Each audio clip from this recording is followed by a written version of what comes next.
22nd-ranked Virginia Tech was next on the docket.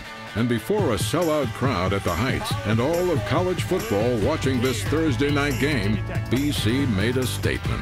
And that statement came in the form of a compelling and fundamentally sound 22-3 victory over the Hokies.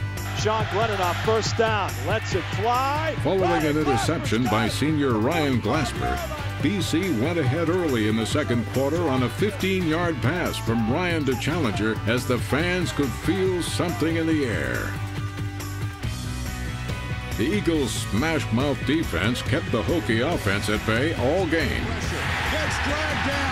Which is why these two teams are not out of it. Oh, blindside fumble. Linebacker Jolon Dunbar, named Defensive Line Player of the Week, came up big, registering 8 tackles and returned an interception for 31 yards that set up a BC field goal. Steve Apanavicius, who a year ago was a chest-painted student in the superfan section, made his football debut, and it could not have gone any smoother. He converted 2 field goals and 2 extra point attempts, earning him Rookie of the Week honors and putting an exclamation point on this fairy tale story. Offensive guard Josh Beekman, who was named Offensive Line Player of the Week, played outstanding football and led an O-line that gave up no sacks of Ryan. This tremendous protection enabled Ryan to survey the field and pick apart the Hokies' defense for 2 touchdowns, including his second TD connection to Challenger to put BC up 20-3 in the fourth. Challenger, touchdown, Boston College! A late safety put the finishing touches on this momentous win and propelled the Eagles to a 5-1 mark. It was clear that something special was happening and that the Eagles were not to be taken lightly. Next up, the 22nd-ranked Eagles faced the ever-dangerous Florida State Seminoles on their home turf, where they were an astounding 55-3 against ACC opponents.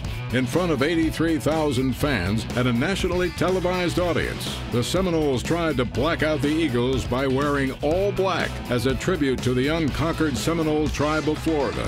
But BC would prove on this day that traditions would not slow them down in their quest for their 8th consecutive bowl game. After a scoreless first quarter, BC's defense went on the attack. Senior Suleiman Sani forced a fumble that was recovered by freshman Wes Davis deep in FSU territory. And 2 plays later, Brian Toll dialed up his specialty, a 1-yard TD plunge to put the Eagles up 7-3. The ball towards the plane. It is a touchdown for Boston College. BC forced Florida State into making mistakes all game long. A roughing the punter penalty on Johnny Ayers prolonged an Eagle drive, and 5 plays later, L.V. Whitworth scampered into the end zone to put BC up by 4. Touchdown, Boston College!